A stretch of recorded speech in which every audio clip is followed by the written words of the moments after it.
Hi everyone, and welcome to the audio version of the Exploration Weekly newsletter, this time for the week of April 30th, 2021. I'm Renee Meredith, the COO of Exploration Group, and also don't forget Heidi So and Jules Ramos, who work so hard on our newsletter every week. And now, the news. YouTube ad revenue topped $6 billion in first quarter. Google-owned video platform YouTube brought in more than $6 billion in advertising revenue in Q1 2021. This according to the quarterly earnings report of the parent company Alphabet. That's up from $4 billion in the same quarter of last year, a 50% year-over-year growth rate. YouTube first revealed its advertising revenue a year ago and since then saw its fortunes wobble somewhat amid the pandemic advertising drawdown. Now, however, the video site is seeing turbocharged growth return. Alphabet overall brought in $55.3 billion in revenue with net income of $17.9 billion. The company announced that it would repurchase up to $50 billion in stock. The MLC teams up with data quality initiative partners on new 5-part webinar series. The Mechanical Licensing Collective has announced a new 5-part webinar series that will highlight its data quality initiative starting on April 27th. Each of the 5 sessions will feature one of the MLC's DQI partners, Vistex, Blokur, Exactuals, Music Data Services, and TuneRegistry, each presenting their version of the DQI as made available to their customers. The MLC created the DQI to provide a streamlined way for music publishers, administrators, self-administered songwriters, and foreign collective management organizations to compare large schedules of their musical works data against the MLC's data. Through the DQI, the MLC provides participants with reports that highlight the discrepancies between the two sets of data so that they can more easily address those discrepancies and improve the quality of the MLC's data. Apple touts 660 million paid subscribers across services, including TV, music, and games. Apple's services business is off to a hot start in 2021. The tech giant's services revenue topped $16.9 billion in the first quarter of the year, up from $13.3 billion a year ago. Services encompasses a wide range of Apple's businesses, including Apple TV+, Apple Music, the App Store, iCloud, and other software sales. Apple's CFO told analysts on the earnings call that the company had more than 660 million paid subscriptions across its services division, including video, music, news, and games, and that's its video, music, games, and advertising businesses all had their best quarters yet. Apple as a whole had revenue of $89.6 billion in the quarter, up 54% year over year. Spotify subscriptions grew just 2% to 158 million in quarter one. Monthly active users topped 356 million.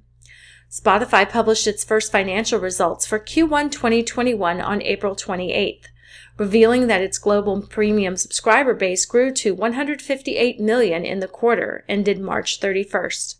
That was up 21% year on year, but up just by 2% or 3 million subscribers on the 155 million that Spotify counted at the end of the prior quarter.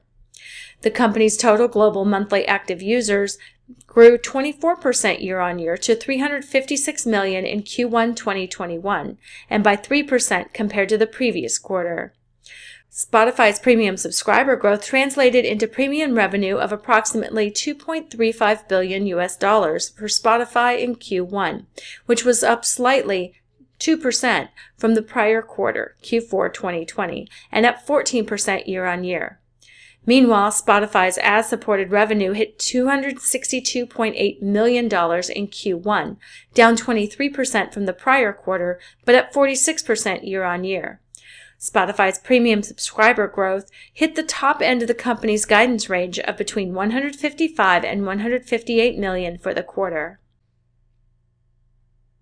PRS royalty distributions up in 2020, but COVID effect means collections were down 19.7%.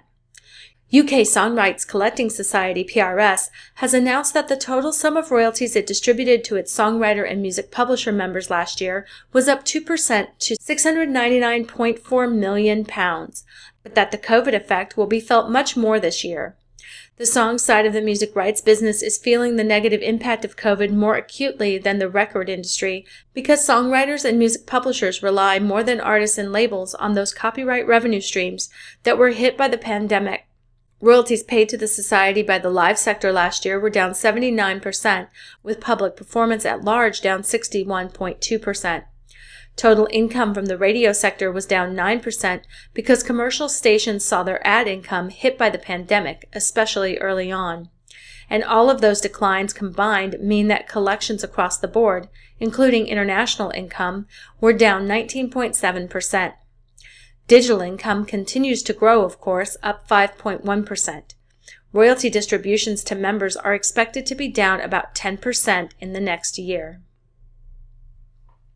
Sona's Songwriter Fund now accepting emergency grant applications. Songwriters of North America has opened up applications for its newly relaunched Songwriter Fund grant program on Wednesday, April 28th, offering emergency support to writers in need during the ongoing COVID-19 pandemic.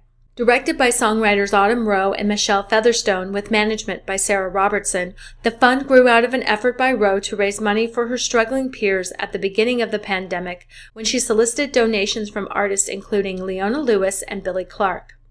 Officially launched in May 2020, the fund has given out over $400,000 in $1,000 emergency grants to date. Spotify is launching podcast subscriptions and, unlike Apple, won't take a cut from creators. Next week, Spotify will launch its podcast subscription option for partners, but according to the Wall Street Journal, the company will be letting content creators keep 100% of the subscription fees. Spotify, at least initially, will not take a cut of the podcast subscription revenue. By contrast, Apple will keep up to 30% of podcast subscription fees under its program, which is launching next month. Most creator platforms, including YouTube, Twitch, Facebook, and Patreon, also take a cut of subscription fees and/or fan payments. Currently, Spotify doesn't allow customers to pay for subscriptions through Apple's in-app purchases. Similarly, you won't be able to purchase Spotify podcast subscriptions through Apple. At a high level, Spotify wants to make it as attractive as possible for creators to make Spotify their preferred platform and to dissuade them from participating in Apple podcast subscriptions. Spotify's bet is that the move will keep its podcast flywheel spinning by attracting more total listeners. Also, unlike Apple, Spotify is spending big bucks for exclusive podcast programming. Pandora ended Q1 2021 with 55.9 million monthly active listeners.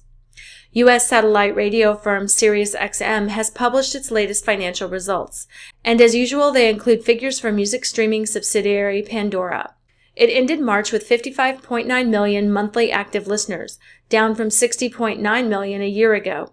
Since its peak in the final quarter of 2014, the service has shed nearly a third of its listeners, a mark of the competition provided by Spotify, Apple Music, and other streaming rivals. On the brighter side, Pandora's advertising business is growing well.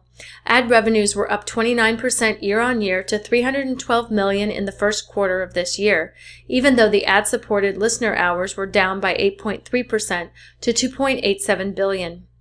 Pandora added 113,000 net new self-pay subscribers for its paid tiers during Q1, taking its rounded total to 6.4 million.